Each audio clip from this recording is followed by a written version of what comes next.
वो मुझे बदतरीन सिक्योरिटी वाली जेल में भेज देते हैं, रियासत वॉशिंगटन में। मैंने एक आदमी को देखा जो हमेशा मेरी तरफ देख रहा होता था। वो एक सफेद फार्म आदमी लग रहा था। उसकी लंबी मूछें थीं। वो सीधा मेरी तरफ आया।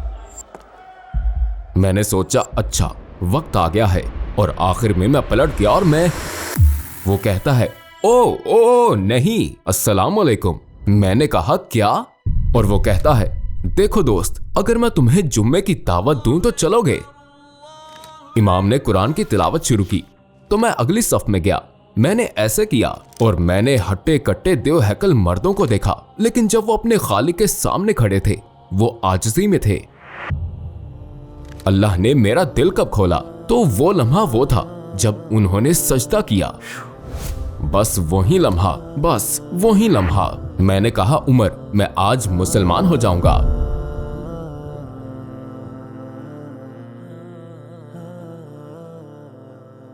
अस्सलाम वालेकुम भाई अली, जो कि मालकी कलीग के नाम से भी जाने जाते हैं। हमारी दावत कबूल करने के लिए आपका बहुत बहुत शुक्रिया। हम आपको हमारे साथ देखकर बहुत खुश हैं और हमारी मेज़बानी के लिए आपका शुक्रिया। मैं ये पूछना चाहता हूँ कि भाई अली कौन है? क्या आप हमें अपनी ज़िंदगी के बारे में मुख्तसर तौर पर बता सकते हैं? मेरा नाम अली है। मेरी उम्र 51 साल है। मेरी पैदाइश और परवरिश जनूबी कैलिफोर्निया में हुई और हम इस वक्त ओक्लाहोमा शहर में रहते हैं। और मेरी परवरिश एक एवंजेलिकल मसीही के तौर पर हुई। मेरी जिंदगी के पहले 19 सालों में मैं 32 साल पहले 1991 में मुसलमान हुआ था। मैं एक ट्रक ड्राइवर हूँ और मैं जो करता हूँ वो ये है कि मेरे पास एक चैनल है, एक टिकटॉक चैनल जिसे मालकी क्लिक कहा जाता है, और मुझे तकरीबन 3,72,000 अफराद फॉलो कर रहे हैं और मैं इस पर तबलीग करता हूँ। मेरी नंबर 1 चीज जो मैं अपने चैनल के साथ करना चाहता हूँ, मुसलमानों को इस्लाम की तरफ वापस लाना है, क्योंकि बहुत से लोग वो ऐसा नहीं सोचते हैं कि वो इस्लाम के लायक हैं, क्योंकि वो इससे भटक गए हैं। और मैं उनसे कह रहा हूँ अल्लाह रहम करने वाला है, सो वापस आओ। चाहे आप नमाज नहीं पढ़ रहे या इस तरह से जिंदगी को नहीं गुजार रहे जिसकी आपको तवक्को है, कोई मसला नहीं, वापस पलट आओ।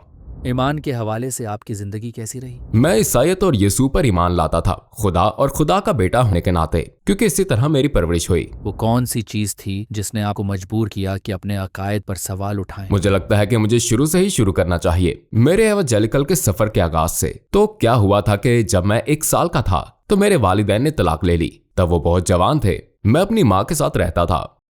चनाचे एक मौसम गर्मा में मैं अपने वालिद से मिलने गया तो उन्होंने कहा हम चर्च जाएंगे। वहाँ मेरी माँ के साथ हम कभी चर्च नहीं गए, शायद क्रिसमस, शायद ईस्टर, साल में 2 बार, या हमारी जिंदगी में कुछ बुरा हो तो तभी हम गिरजा घर जाएंगे, राइट। लिहाजा इस बार मुख्तलिफ था। जब मैं अपने वालिद से मिलने गया तो उन्होंने मुझे बताया कि उसने अपनी जिंदगी मसीह को दे दी है, और ये कुछ ऐसा है जो मैंने अपनी जिंदगी में कभी नहीं सुना था। मसीह को अपनी जिंदगी देने का क्या मतलब है? और वो यीशु के खून के बारे में बात करने लगे। मैं बच गया हूँ और ये और वो, और मैं 7 साल का हूँ। मैं एक 7 साल का लड़का हूँ जो सोच रहा हूँ वो किस बारे में बात कर रहे हैं। और इस तरह मेरे वालिद ने कहा मैं तुम्हें दिखाता हूँ कि मैं किस बारे में बात कर रहा हूँ। इसलिए हम चर्च चले गए, और चर्च के अंदर दाखिल होने से पहले ही हम दरवाजे के बिल्कुल बाहर थे और मैंने चीखने और चिल्लाने की आवाज सुनी और मौसीकी और रोना। असल में मैं चर्च से बाहर भाग गया। मैंने कहा ये मुझे डरा रहा है, ऐसा कोई रास्ता नहीं है कि मैं अब इस सब का हिस्सा बन सकूं। इसलिए मेरे वालिद ने मेरा पीछा किया, नहीं नहीं नहीं ये और उन्होंने मुझे समझाया कि वो क्या कर रहे हैं। लेकिन मैं 7 साल की उम्र में मैं इसे कभी नहीं समझ पाया। मैंने पहले दिन से ही हमेशा खुदा पर यकीन किया। मैंने अपनी जिंदगी में कभी भी ये नहीं सोचा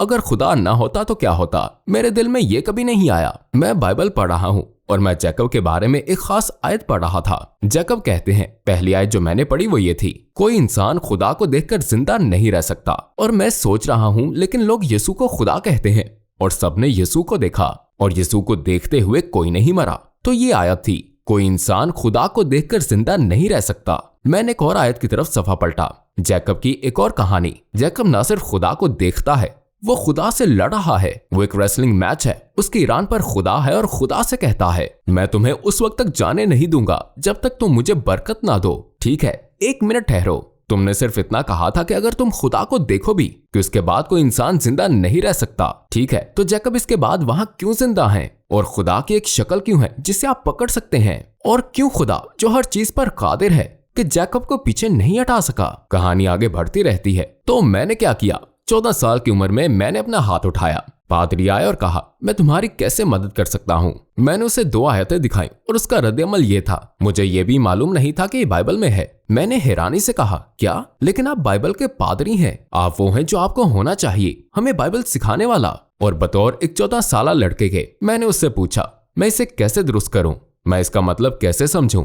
मैं बतौर एक मसीही इस तजाद को पढ़ने के बाद इस पर यकीन करते हुए कैसे जिंदगी गुजारूं? और फिर उसके बाद आपकी जिंदगी कैसी गुजरी? इस्लाम की तरफ आपका सफर कैसे शुरू हुआ? मैं अपने वालिद के घर से दूर चला गया, मेरी माँ के साथ वापस। और इसका मतलब यह है कि अमली तौर पर कोई मजहब नहीं, बुनियादी तौर पर आप जो चाहें करें। इसके बाद क्या हुआ? मैंने सिर्फ खुदा पर ईमान रखते हुए जिंदगी गुजारी, लेकिन ना ही ईसाईयत में ना ट्रिनिटी में यसू के खुदा या खुदा के बेटे होने में यकीन रखा। और मैं बिल्कुल बेखुद हो गया और मैं बुरे लोगों के ग्रुप के इर्द गिर्द पहुंच गया। मैं बेमकसद भटक रहा था। मेरे पास कोई अखलाकी रहनुमाई नहीं थी, क्योंकि कोई भी मजहब या खास तौर पर ईसाईयत खुद को साबित नहीं कर सकी। और मैं बस इस बात पर कायम रहा। आप इसे तौहीद कह सकते हैं, हिदायत के बगैर, रहनुमाई के बगैर।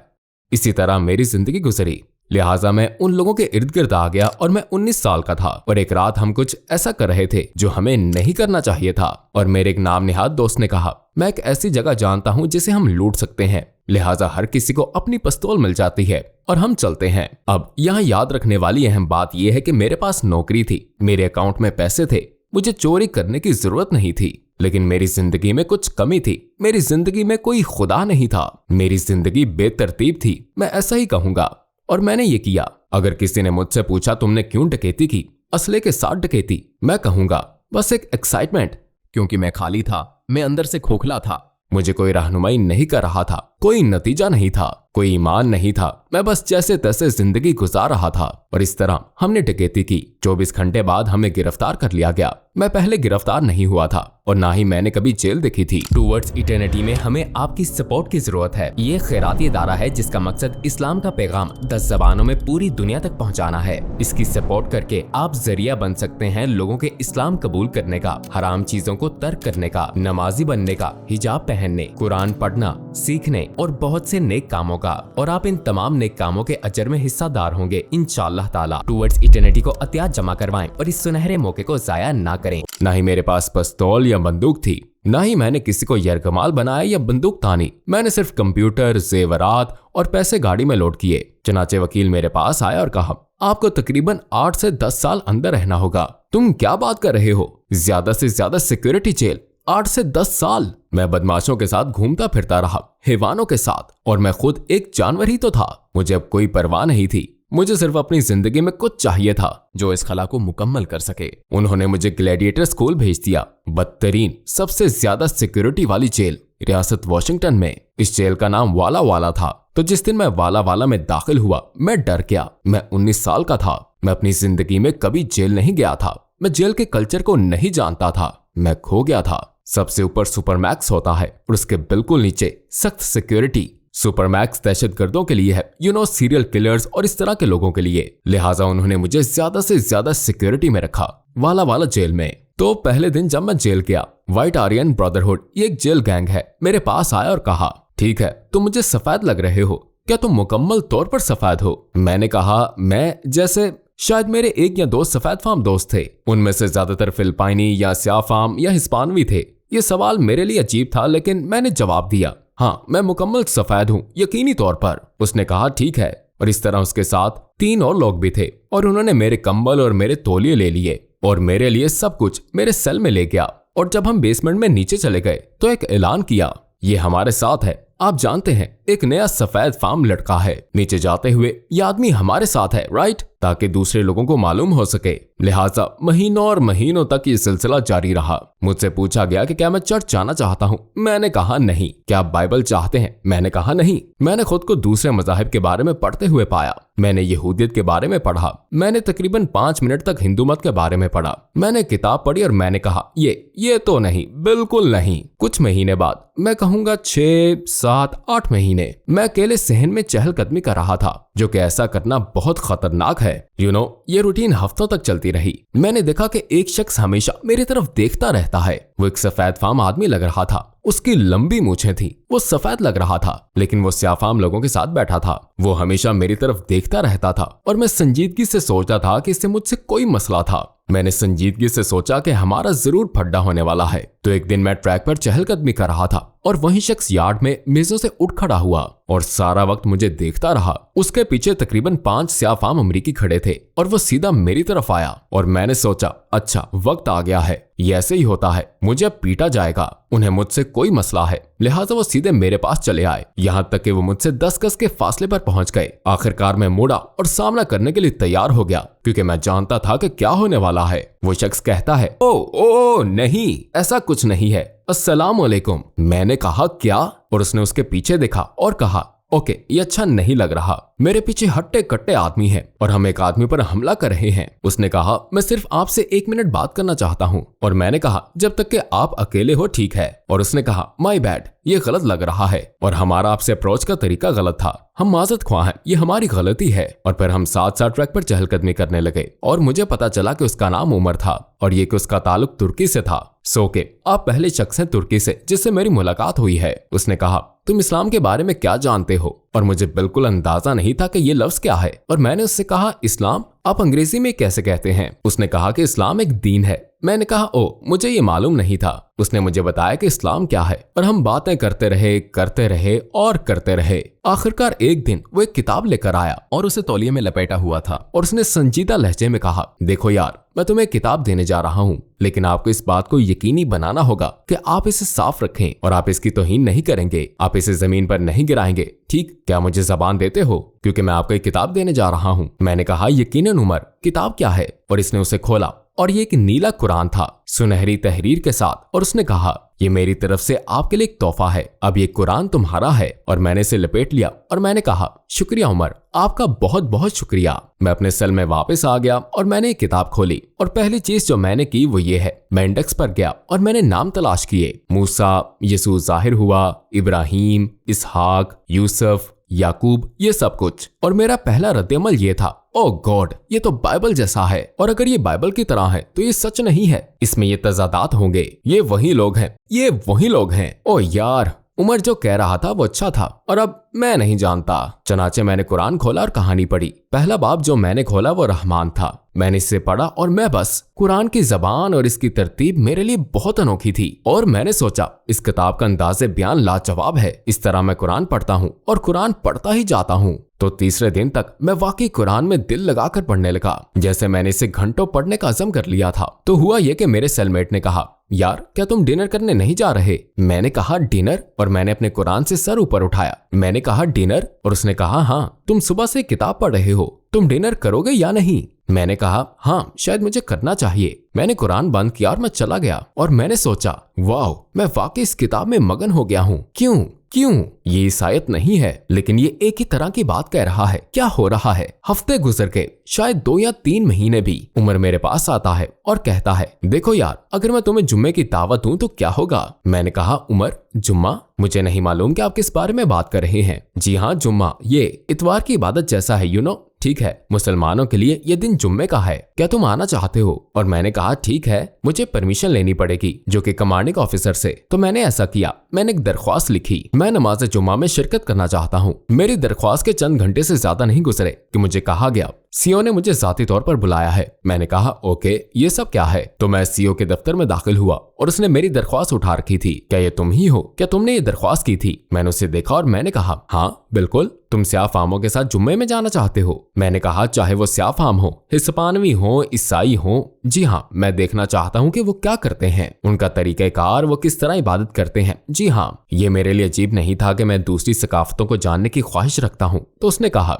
देखो यार, मैं तुम्हें ईमानदारी से कहूंगा, अगर तुम जाना चाहते हो और उनके साथ रहना चाहते हो, और उसने उन्हें एन लफ्ज के साथ पुकारा, अगर तुम उन लोगों के साथ जाना चाहते हो तो एक बात जान लो, जब वो तुम पर हमला करेंगे और जब वो तुम्हें मारेंगे, हम तुम्हारी हिफाजत नहीं करेंगे। मैं अपने मुहाफिजों को आपके लिए वहां नहीं भेजूंगा अगर तुम्हें इन एन लोगों के साथ जाना है। और मैंने सिर्फ इतना कहा हाँ, हर सूरत में मैं जाना चाहता हूँ। उसने बस दस्तखत कर दिए और कहा तुम्हारी मर्जी, लो जाओ जुम्मे पर। मुझे कभी भी स्याफाम लोगों, हिस्पानवी लोगों या किसी और से खौफ नहीं रहा था, खासतौर पर मजहबी लोगों से। मुझे सिर्फ जानना था। तो बतौर एक ईसाई, मेरी पहले जुम्मे की नमाज एक ईसाई की हैसियत से थी, ना कि बतौर मुसलमान। और फिर यहाँ मैं था, एक सफेद फाम आदमी स्याफाम लोगों में घिरा हुआ, और एक तुर्क शख्स जो महीनों से मुझे दीन की दावत दे रहा था। और पहली चीज जिसका मैंने तजर्बा किया, जुम्मे में वो अजान थी।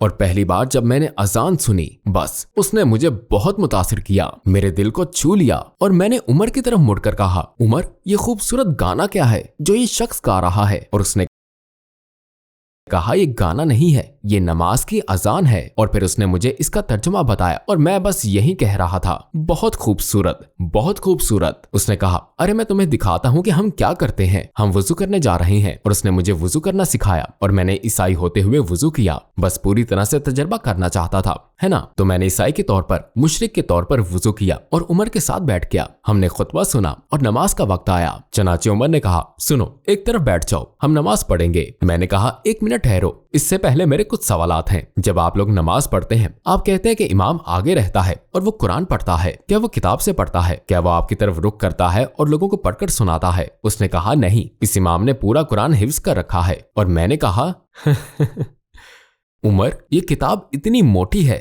जो तुमने मुझे दी थी, उसने सारी बात याद कर ली है? उसने कहा, हाँ, और लाखों मुसलमानों ने इसे हिफ्ज किया है, 7 साल, 10 साल, 12 साल की उम्र से, औरतें, मर्द, सब। और मैंने सोचा, वाह, और मेरे दिमाग में सब कुछ घूम रहा था, ये लोग मुख्तलिफ हैं, वो हमें नमाज की तरफ बुला रहे हैं, एक खूबसूरत खूबसूरत आवाज में। ये लोग अपने हाथ, अपनी कोहनियां, अपने बाजू, अपना चेहरा, अपने पांव धोते हैं खुदा की इबादत करने से पहले। हमने ऐसा कभी नहीं किया। हमने ईसाई होते क्यों नहीं किया? यूनो के हमारे पास ऐसा कुछ नहीं था। हमारे चर्चिस में गिटार और ड्रम और गाने क्यों थे? हम ये खूबसूरती क्यों नहीं अपना सके? ये सब इतना खूबसूरत था और ये हमेशा मुझे कुदरती लगा, बिल्कुल नॉर्मल। एक ईसाई होते हुए जुम्मे में शामिल होना मुझे घर जैसा महसूस हुआ, हालांकि मैं मुसलमान भी नहीं था। तो उमर ने कहा, सुनो, ठीक है, यहाँ खड़े हो जाओ या यहाँ बैठ जाओ। हम कतारों में खड़े होने लगे हैं और हम नमाज पढ़ेंगे और फिर हम बाद में बात करेंगे। अगर आपका कोई सवाल हो तो आप पूछ सकते हैं। मैंने कहा, बहुत अच्छा। उन्होंने नमाज शुरू कर दी। इमाम ने कुरान की तिलावत शुरू की और मैंने सोचा, वो सिर्फ पढ़ नहीं रहा, वो तिलावत कर रहा है। ये लोग एक दूसरे से मोहब्बत करते हैं और एक दूसरे को नमाज की दावत देते हैं। लेकिन अगर कोई मुझसे जानना चाहे कि अली, आपका दिल कैसे बदला, ये कब हुआ, ये कैसे हुआ, ऐसा क्यों हुआ, आसान है, मैं बताता हूँ। इन सब बातों के साथ जो मैंने पहले जिक्र की, अजान, कुरान का हिफ्ज करना, ये सब बातें, जो चीज मुझे सबसे ज्यादा मुतासिर करती थी, वो चीज जिसने मेरा दिल बदला। मैं अपनी जगह से उठा। शायद मुझे ऐसा नहीं करना चाहिए था। उसने मुझे वहीं रुकने को कहा था, लेकिन मैं तजर्बे के लिए वहां था। मैं सब कुछ जानना चाहता था, तो मैं अगली सफ में गया और मैंने ऐसे किया। मैंने नमाज की पहली सफ की तरफ देखा, क्योंकि मैं देखना चाहता था कि ये सब हकीकी है, क्या ये उन लोगों के साथ हकीकत में है, इबादत करते वक्त वो कैसे नजर आते हैं। और मैंने हट्टे कट्टे देव हैकल मर्दों को देखा, लेकिन जब वो अपने खालिक के सामने थे, वो आजिज़ी में थे और उनकी सारी अकड़ खत्म हो चुकी थी। आंखें झुकी हुई थीं, अपने खालिक के साथ मुकम्मल आजिज़ी में। और मैं बस इस तरह वहां खड़ा था और उन्हें देखकर मैंने कहा, वाह। लेकिन अगर कोई जानना चाहे कि वो लम्हा कब था जब अल्लाह ने मेरा दिल खोला, तो वो लम्हा वो था जब उन्होंने सजदा किया। जब उन्होंने सजदा किया और मैंने उन्हें देखा, अजान दी, वुजू किया, कुरान की तिलावत की, आजिज हो गए और फिर अपना चेहरा जमीन पर रख दिया। बस वही लम्हा था, वही लम्हा था, वही लम्हा था जब मैंने कहा, ये लोग आम नहीं हैं। और मैंने अपनी जिंदगी में कभी खुदा की इबादत इस तरह नहीं देखी आज तक। उन्होंने सब कुछ किया है जैसा कि मैंने कहा, अजान, वुजू, कुरान की तिलावत, और फिर वो इबादत कर रहे थे। बस यही। मैंने कहा, उमर, मुझे आज ही मुसलमान बनना है और तुम्हें बस, मुझे नहीं मालूम कि दुनिया में कोई और सफेद फाम मुसलमान है या नहीं, लेकिन आज तुम्हें मेरे लिए खसूसी तौर पर कुछ करना होगा। मैं यहाँ से नहीं जाऊंगा जब तक तुम मुझे मुसलमान बनने का तरीका नहीं सिखाते। मैं आज मुसलमान हो जाऊंगा। मुझे नहीं मालूम था कि दुनिया में और भी सफेद फाम मुसलमान हैं। मैंने सोचा कि ये सिर्फ क्योंकि मैंने सिर्फ यहाँ स्याह फाम लोगों को और एक तुर्क शख्स को बतौर मुसलमान देखा था। मैं इस्लाम को बिल्कुल नहीं जानता था। और उसने खुद अपना सर झुका लिया और रोने लगा उमर, और उसने कहा, सुभान अल्लाह, सुभान अल्लाह, यकीनन तुम मुसलमान हो सकते हो। और उस दिन जुम्मे को 1991 में मैंने कहा, अशहदु अन ला इलाहा इल्लल्लाह वहदहु ला शरीका लह व अशहदु अन्ना मुहम्मदन अब्दुहु व रसूलुह, और मैं मुसलमान हो गया। तो जब आपने कलमा पढ़ा तो आपको कैसा महसूस हुआ? क्या आप हमें उन लम्हात में ले जा सकते हैं? ये ख्वाब जैसा था। ये सिर्फ भाईचारा नहीं था, यह ऐसा था जैसे मैं पहली बार अपनी जिंदगी में खुदा के साथ हूं। वाकई खुदा के साथ, वाकई खुदा की मौजूदगी में, वाकई खुदा की इबादत करने वालों का हकीकी हिस्सा। यही लम्हा, यही वजह थी कि मैं पैदा हुआ, यही वजह थी कि मैं जिंदा हूँ मुसलमान बनने के लिए। आपने अपने वालिदैन को इस बारे में कैसे बताया कि आपने इस्लाम कबूल कर लिया है? उनका रद्द अमल किया था? अच्छा नहीं था। मैंने अपने वालिद को फोन किया जैसे कि मैं हमेशा जेल से करता था, और मैंने उन्हें बताया कि मैं मुसलमान हो गया हूँ। और मेरे वालिद, याद रखें, वो सुपर ईसाई हैं और बहुत सख्त। उन्होंने कहा, तुमने क्या किया? मैंने कहा, मैं मुसलमान हो गया हूँ। क्या तुम मून गॉड की इबादत करते हो? नहीं, मैं मून गॉड या चांद की प्रस्तिश नहीं करता। मैं एक खुदा की इबादत करता हूँ, यीशु का खुदा, मूसा और इब्राहिम का खुदा। उन्होंने कहा, नहीं, तुम नहीं करते। सुनो, तुम इस्लाम पर हो। और उन्होंने गाली दी और उन्होंने मुझे एक अल्टीमेटम दिया। उन्होंने कहा, देखो, तुम्हारी लाखों की इनकम, तुम्हारे लाखों की विरासत, वो खत्म हो जाएगी। जो चीजें तुम्हें मेरे बाद मिलेंगी वो खत्म हो जाएंगी। मेरा खानदान पेट्रोलियम इंडस्ट्री में है तो बहुत खुशहाल है। और मैंने कहा, आप मुझे आग कर देंगे। उन्होंने कहा, आज के बाद अगर तुम इस इस्लाम के मजहब पर कायम रहे तो तुम मेरे लिए मर चुके हो, तुम्हारी सारी विरासत खत्म। और उन्होंने कहा, बेटा, मुझे आजमाना मत, मैं कल अपने वकील के पास जाऊंगा और वसीयत को तब्दील करा दूंगा और तुम मुकम्मल तौर पर कंगाल हो जाओगे। तुम्हें मुझसे कुछ भी नहीं मिलेगा। तुम मेरे लिए मर चुके हो, तुम अपने भाई और बहन के लिए भी मर चुके हो, तुम खत्म शुद्ध हो। तो अपने अल्फाज बहुत एहतियात से चुनो। अब क्या तुम इस्लाम छोड़ दोगे या इस चाली मजहब में रहोगे? और मैंने कहा, इसका जवाब देने से पहले मैं आपको एक बात बताता हूँ, मैं आपकी हर बात मानूंगा सिवाय इस एक चीज के। और उन्होंने कहा, क्यों? मेरे लिए मरने से पहले मुझे समझाओ क्यों? मैंने कहा, बाबा, मुझे अपना फैसला खुद करना है। लाखों की विरासत से ज्यादा भी अहम चीजें हैं, जायदाद की विरासत से ज्यादा भी अहम चीजें हैं। इस जिंदगी के बाद भी कुछ है और मुझे इस जिंदगी की परवाह नहीं है। तो जब निजात की बात आती है, आप अपना पैसा अपने पास रख सकते हैं, ये मेरे भाई और बहन को दे दें, ये खैरात में दे दें, मुझे परवाह नहीं। मुझे मुसलमान बनना और मुसलमान ही रहना है। और यहाँ मैं हूँ 32 साल बाद मुसलमान, अल्हम्दुलिल्लाह। तो इसके बाद मैंने मुसलमान बनने और मुसलमान रहने पर इसरार किया। मुझे तकरीबन 2 हफ्ते बाद डाक में खत मिला। उन्होंने बिल्कुल ऐसा ही किया था। वो अपने वकील के पास गए थे। जो रकम मुझे विरासत में मिलने वाली थी वो $6 लाख थी और ये 90 की दहाई के अवाल की बात है, तो ये काफी बड़ी रकम थी। तो मैं प्राइस टैग क्यों लगाऊंगा? मुझे परवाह नहीं कि $600 मिलियन भी होते। देखो, आप और मैं कब्र में रखे जाएंगे और हम अल्लाह सुब्हानो ताला के सामने होंगे, वाहिद, नाकाबिले तस्खीर, और हमसे जिंदगी में किए गए अमाल के बारे में सवाल किया जाएगा। और आपकी वालिदा, भाइयों और बहनों के बारे में क्या ख्याल है? तो मेरी वालिदा को समझ नहीं आई, लेकिन उन्होंने सपोर्ट की। जब मेरे पूरे खानदान ने मुझे छोड़ दिया, उन्होंने 15 साल तक नाता तोड़े रखा। 15 साल तक सिवाय मेरी वालिदा के किसी ने मुझसे बात नहीं की। दरअसल जेल से बाहर आने के बाद कुछ महीनों के लिए मैं अपनी वालिदा के साथ रहा। जब मैं जेल से बाहर आया तो मैं पहली बार मस्जिद में गया, एक हकीकी मस्जिद, जेल वाली नहीं। तो पहला शख्स जो आया वो इमाम था। मैंने उसे अपने खानदान के बारे में बताया और विरासत के बारे में बताया। मैंने उसे सब कुछ बताया। मुझे नहीं मालूम था कि 2 भाई सऊदी अरब से जो हमारे पीछे खड़े थे पूरी कहानी सुन रहे थे। मेरी जिंदगी सिर्फ, मुझे नहीं मालूम था कि एक मुसलमान के तौर पर, एक सफेद फार्म अमरीकी मुसलमान के तौर पर मेरी जगह कहाँ है, क्योंकि 9/11 से पहले के दिनों में एक स्याह फार्म अमरीकी मुसलमान होना इतना आम नहीं था। और उन 2 भाइयों में से एक खालिद था और दूसरा अब्दुर्रहमान। दोनों ने मेरे पास आकर कहा, हमें फख्र होगा अगर आप अपना सामान ले आए। हमारे घर में आपके लिए कमरा है, आप हमारे मेहमान बन सकते हैं और आपको अपने बटवे को हाथ नहीं लगाना पड़ेगा। आपके तमाम अखराजात हम उठाएंगे, हम आपका ख्याल रखेंगे, हम आपको इस्लाम सिखाएंगे, सब कुछ। और मैंने कहा, बिल्कुल ठीक है। और मैं खालिद और अब्दुर्रहमान के साथ रहने लगा। उन्होंने मुझे इस्लाम सिखाया, उन्होंने मुझे रहने को जगह दी। मुख्तसर कहानी, 1 साल बाद मैं अपने पैरों पर खड़ा हो गया और मैंने अपना अपार्टमेंट ले लिया। खालिद और अब्दुर्रहमान वापस सऊदी अरब चले गए और जब वो सऊदी अरब वापस गए, किसी ने कहा, क्या तुम जानते हो कि दोनों कौन थे? मैंने कहा, हाँ, खालिद और अब्दुर्रहमान। उसने कहा, लेकिन क्या तुम जानते हो ये कौन है? मैंने कहा, तुम किस बारे में बात कर रहे हो? ये दोनों लोग जिनके साथ तुम 1 साल से रह रहे हो वो नबी सल्लल्लाहु अलैहि वसल्लम के खानदान से हैं और तुम बुनियादी तौर पर अहले बैत के मेहमान रहे हो और तुमने उनके साथ रहकर अपना इस्लाम सीखा। और मुझे अंदाजा नहीं था कि मैं उनके साथ रह रहा हूँ, लेकिन वो सबसे ज्यादा मुहज्जब, सबसे ज्यादा ख्याल रखने वाले, सबसे ज्यादा रहमदिल लोग थे जिनसे मैंने मेरी जिंदगी में आज तक कभी मुलाकात की है। और मैं सारा वक्त उनके साथ रहता था और ये मेरे लिए सिर्फ अल्लाह की तरफ से एक तोहफा था। लेकिन मुझे बाद में पता चला, मुसलमान होने के बाद आपने ईसाईयत में और कौन से तजादात पाए? सबसे बड़ा तजाद खुद बाइबल ही है, पूरी की पूरी। क्यों? ईसाई अकीदा कहता है कि आपको अपनी जबान से इकरार करना होगा कि यीशु मसीह ने आपके गुनाहों के लिए जान दी। और आपको माफ कर दिया जाएगा। यीशु बाइबल में कहते हैं कोई भी जन्नत या खुदा की बादशाही मेरे बगैर हासिल नहीं कर सकता। यीशु के बगैर, ठीक है, लेकिन एक मसला है, बहुत से नबी, हकीकत में 99.9% नबी यीशु से पहले मौजूद थे, लिहाजा वो कभी नहीं जान सकते थे कि वो क्या कह रहे हैं। उनका नाम निहाद अकीदा। आपको इकरार करना होगा कि मैं आपके गुनाहों के लिए मरूंगा। मैं सोचता हूँ एक मुसलमान और साबिक ईसाई के तौर पर, वाकई दोस्तों, आप इस बात पर कैसे यकीन कर सकते हो ईमानदारी से कि आप इस्लाम को मौका देंगे कि आप सिर्फ एक इंसान के तौर पर, एक आदम के बेटे के तौर पर, कोई जो सच्चाई में दिलचस्पी रखता है, आपको इस्लाम पर अमल करने की जरूरत नहीं है, आपको मुसलमान होने की जरूरत नहीं है, लेकिन क्या आप जानना नहीं चाहेंगे कि हम कौन हैं? क्या आप जानना नहीं चाहेंगे कि इस्लाम क्या है? क्या आप हमारी बात नहीं सुनेंगे? और जवाब आमतौर पर नहीं में होता है। जैसा कि मैंने कहा, वो जानना नहीं चाहते। जब हम आपके घर आए, हमने कोने में एक बहुत पुरानी बाइबल देखी। क्या आप हमें बता सकते हैं कि आपने उसे क्यों खरीदा? ये बाइबल मैंने इसे कदीम एशिया के स्टोर से खरीदा। ये तकरीबन 1825 या 1836 से है मेरे ख्याल में, उस दौर के दरमियान। और इस बाइबल के बारे में पहली बात जो मैंने नोट की वो पहला सफा था।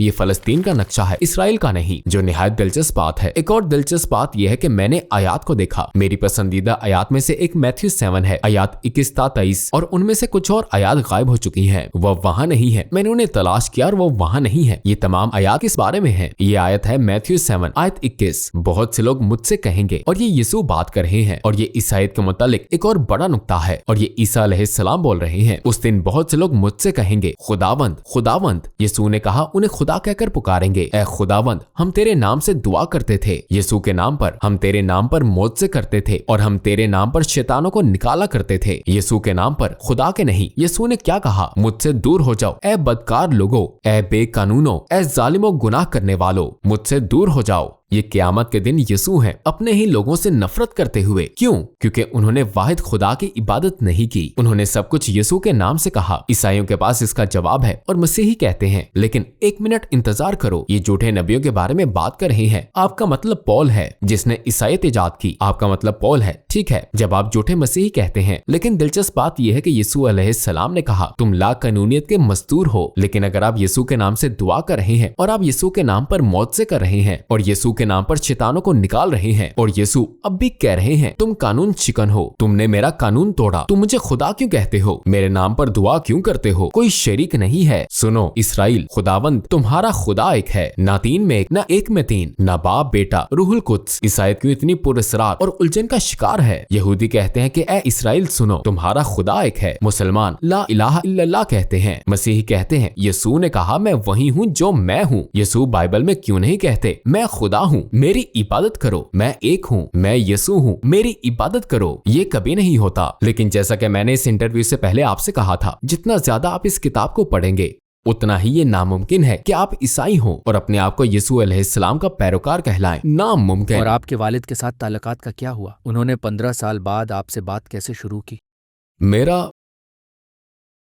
मुझे तो मालूम भी नहीं कि हम अब भी बात करते हैं। जब लोग मुझसे पूछते हैं तो इस सवाल का जवाब देना मुश्किल है। हम बात तो करते हैं, लेकिन वैसा अब कुछ नहीं रहा। मेरा खानदान मुझे देखना नहीं चाहता। अल्हम्दुलिल्लाह, सहाबा भी ऐसे हालात से गुजरे थे। ये ठीक है, ये मुश्किल है, ये सख्त है। ये बेहतर होता, ये ज्यादा अच्छा होता अगर मैं अपने खानदान को पा सकता। खास तौर पर माली मुश्किलात जो मैंने माजी में देखी है, ये अच्छा होता। लेकिन अल्लाह सुब्हानो ताला पर भरोसा करना ज्यादा अच्छा है, और उन 2 अरब लोगों पर जिन्हें मैं अपने इस्लामी भाई और बहनें कहता हूँ। टिकटॉक पर आपकी कहानी और आपकी पोस्ट्स देखने के बाद क्या कोई मुतासिर हुआ और मुसलमान हुआ? टिकटॉक पर बहुत से लोग हैं। खैर, मैं 32 साल से मुसलमान हूँ। टिकटॉक पर मैंने 6 लोगों को इस्लाम की दावत दी है। उन 6 अफराद में से एक ने 125 लोगों को इस्लाम की तरफ बुलाया। उसका नाम रोब है और उसने कलमा पढ़ा। उसके बारे में एक दिलचस्प कहानी है। मैं टिकटॉक पर लाइव स्ट्रीम कर रहा था, बिल्कुल वही कर रहा था जिसके बारे में हम बात कर रहे हैं, और मेरे भाई रोब, और यही वो बात है जिस पर मैं बात करना चाहता हूँ। यही वजह है कि ये बहुत अहम है कि आप लोगों के साथ कैसा बर्ताव करते हैं। वो मेरी लाइव स्ट्रीम पर बतौर एक गैर मुस्लिम आया और उसके मुंह से निकलने वाले पहले अल्फाज ये थे, तुम्हें मालूम है मैं तुम्हें देख रहा हूँ। ये बात मेरे यूट्यूब चैनल पर भी मौजूद है, आप ये देख सकते हैं। उसके मुंह से पहला जुमला यही था, तुम्हें मालूम है मैं तुम्हें देख रहा हूँ। भाई और बहनों, मैंने तुमसे क्या कहा? हर कोई आपको देख रहा है, ठीक है। मैं नहीं जानता था कि मेरा भाई रोब, जो बज़ाहिर इत्तेफाक से आया था, ये इत्तेफाक नहीं था, अल्लाह सुब्हानो ताला का फैसला था। वो उसी रात खुदकुशी करने वाला था और उसकी अपनी कहानी के मुताबिक उसने एक वीडियो भी बनाई और खुदकुशी करने जा रहा था और फिर वो दावत के मिशन पर निकल गया और 6 महीनों के अंदर 125 लोगों को इस्लाम की तरफ ले आया। अगर आपको दुआ करने का मौका दिया जाए और आपको यकीन हो कि ये कबूल होगी तो आप क्या दुआ करेंगे? एक दुआ जो मैं तकरीबन हर रोज करता हूँ, ए अल्लाह फलस्तीनी अवाम को फतह अता फरमा। ए अल्लाह हमें फायदेमंद इल्म पर मुत्तहिद कर, खास तौर पर फलस्तीनी लोगों के लिए, यूक्योर के लोगों के लिए, हर मुसलमान के लिए जो दुनिया भर में मसलूम है। मैं अल्लाह सुब्हानो तआला से उनकी रिहाई की दुआ करता हूँ। न सिर्फ रिहाई बल्कि उनको उनके जालिमों और जाबरों पर फतह दे जो उन पर मुसल्लत है। यही मेरी ख्वाहिश है। आपने कभी ख्वाब में नबी मोहम्मद सल्लल्लाहु अलैहि वसल्लम को देखा है? 2 बार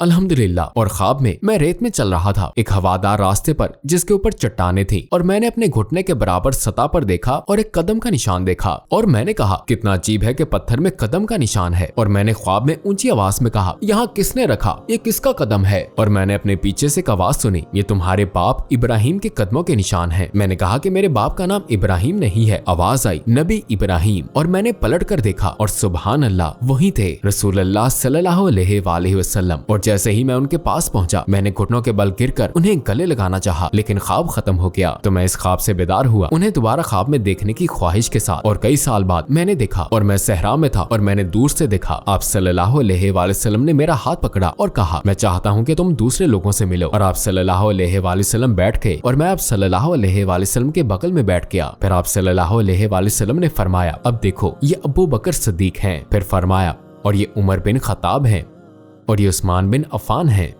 और ये अली बिन अबी तालिब हैं, और ये सब तुमसे मोहब्बत करते हैं। मैंने ख्वाब में सोचा, वो मुझसे मोहब्बत क्यों करते हैं? मैं तो कुछ भी नहीं हूँ, वो मुझसे मोहब्बत क्यों करते हैं? लेकिन अल्हम्दुलिल्लाह ये मेरी जिंदगी के बेहतरीन ख्वाबों में से एक था। मैं आपसे मोहब्बत करता हूँ या रसूल अल्लाह, मैं आपसे मोहब्बत करता हूँ। भाई अली, आपका बहुत बहुत शुक्रिया अपनी कहानी शेयर करने के लिए। हमने आपसे बहुत कुछ सीखा और हम वाकई आपसे मुतासिर हुए। जज़ाकुमुल्लाहु खैरा। अल्लाह आपको इस दीन के लिए की जाने वाली तमाम कोशिशों का अजर दे। वाइयाक आमीन। आपका शुक्रिया कि आपने मुझे मदऊ किया। ये एक एजाज था।